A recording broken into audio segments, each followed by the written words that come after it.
Hello everyone, আশা করি আপনারা সকলে খুব ভালো আছেন আর আমিও ভালো আছি। আবার একটি নতুন ব্লগ নিয়ে চলে এলাম। আশা করি আপনাদেরও খুব ভালো লাগবে। পুরো ভিডিওটা স্কিপ না করে দেখুন। পুরীর 4 ডে আমরা কি করলাম সকলে মিলে সবটাই আপনাদের সাথে শেয়ার করছি। আর আগের ভিডিওতেই আমি বলেছিলাম যে পার্ট বাই পার্ট আপনাদের সাথে শেয়ার করব, তো তার জন্যই আমি আবারও 4 পার্ট নিয়ে চলে এলাম।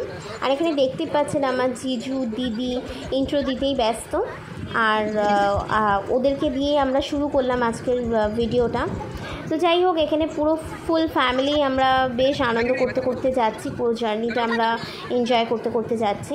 আর আমার মিমিসোনা বাবানসোনাও শুয়ে আছে, এখনও ওঠেনি, কারণ অনেকটা সকালে আমরা বেরিয়েছিলাম হোটেল থেকে, কারণ অনেকটা দূর। দুটো জায়গায় আমরা যাব, নন্দনকানন আর কোণার্ক টেম্পল। তো যাই হোক, এখানে দেখতে পেলেন আমার জিজুর কত সুন্দর একটা গান গাইলো, মজা করাচ্ছে, সারা রাস্তা হাসাতে হাসাতে নিয়ে যাচ্ছে। আর সত্যি ফ্যামিলির মধ্যে এরকমও একজন মানুষ দরকার যে সারাক্ষণ ফ্যামিলির মুখে হাসি জোগাতে পারে। তো যাই হোক, এখানে আবারও ইন্ট্রো দিচ্ছে জিজু। আমার তো বেশ ভালো লাগছে জিজুর কাছে ইন্ট্রো শুনতে। আর তারপরে এখানে দেখতে পাচ্ছেন মাসি, তারপর মিমিসোনা বাবানসোনাও উঠে গেছে। আর এখানের ভিউটাও কতটা সুন্দর দেখতেই পাচ্ছেন। আর সত্যি কথা, এখানের ভিউটা এতটাই দুর্দান্ত, আমার তো স্পেশালি খুব ভালো লেগেছে। আর তারপরে চলে এলাম সূর্য মন্দির। দেখতেই পাচ্ছেন মানে আগেকার কারিগরি কতটা নিখুঁত। তো যাই হোক, তারপরে ওখান থেকে আবার বেরিয়ে আমার দেখতেই পাচ্ছেন আমার হাজব্যান্ড এখন গরু বাছুরটাকে খাওয়াতেই ব্যস্ত। ও সাডেনলি আমাদের কাছে এসেছিল, বুঝতে পারছিলাম না যে কী দেবো, বিস্কিট দিয়েছি, খাচ্ছে না, কিন্তু ও আর কি ইশারায় বোঝাচ্ছে যে আমাকে ঠান্ডা জাতীয় কিছু দাও, কারণ সত্যি কথা পুরীতে খুবই গরম ছিল। তো যাই হোক, তারপরে আমরা নন্দনকাননের ভেতরে চলে এলাম। আর এখানেও সেম তাই, একটা প্যাকেজিং হিসেবেই চলে।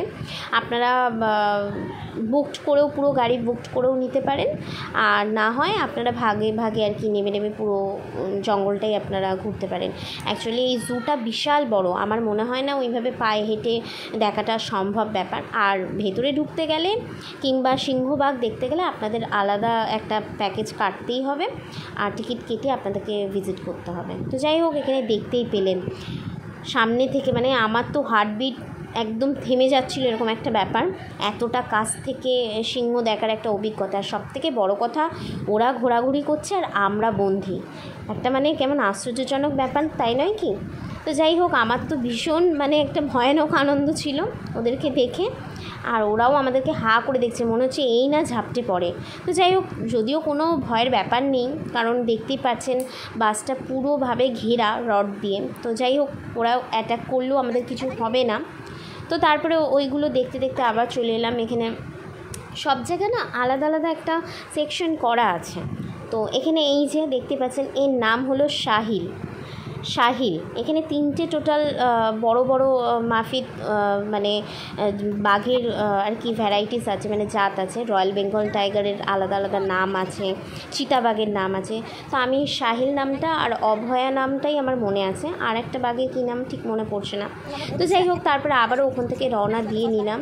এবার আমরা আবার হোটেলের দিকে রওনা দিচ্ছি। আর সারাটা দিনই আমাদের লেগে গেছিলো এখানে বলতে গেলে। আর হোটেলে আমরা ঢুকতে ঢুকতে প্রায় আমাদের 7:30 বেজে গেছে। সেই সকালে আমরা 10টায় বেরিয়েছিলাম।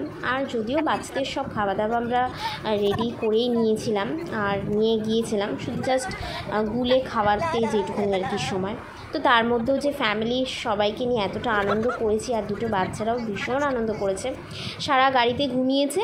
আর যখনই ওরা মানে আর কি জুতে আমরা গেলাম নন্দনকাননে, তখন ওরা উঠে গেছিলাম। তো যাই হোক, এখানে দেখতে পারলেন কতটা সুন্দর অ্যাম্বিয়েন্স এখানকার, আর কতটা সুন্দর ভিউজ। আর এখানে দুই বোনে একটুখানি সেলফি তুলে নিলাম, একটু মজা করছি। তো যাই হোক, এখানে দেখতে পাচ্ছেন আমরা কতটা আনন্দ করেছি। আর যারা পুরী ভ্রমণ করেছেন তারা তো অবশ্যই জানেন কতটা আনন্দের একটা জায়গা এখানে। আর এই সমুদ্রের মানে বাঙালি মানেই সমুদ্র টানবেই, এরকম একটা ব্যাপার। তো যাই হোক, এখানে আমার জেঠিমা, দিদি, সর্দি বদ্দি সকলের সঙ্গে কাটানো সেই সময়গুলোকে আমি ক্যামেরাবন্দি করলাম। আর আমার বাবানসোনা মিমিসোনাও যখন বড় হবে এই ব্লগটা দেখবে যে মিমিসোনা এত সুন্দর একটা ভিডিও ওদের জন্যও রেখেছে। ওরাও বলতে পারবে, হয়তো এখন ওরা ছোট বুঝতে পারছে না, তবে ওরা যখন বড় হয়ে দেখবে ভিডিওটা ওদেরও ভীষণ ভালো লাগবে। তো যাই হোক, আজকের মতো এইটুকুই, আবারও দেখাবো নেক্সট ব্লগে। টাটা।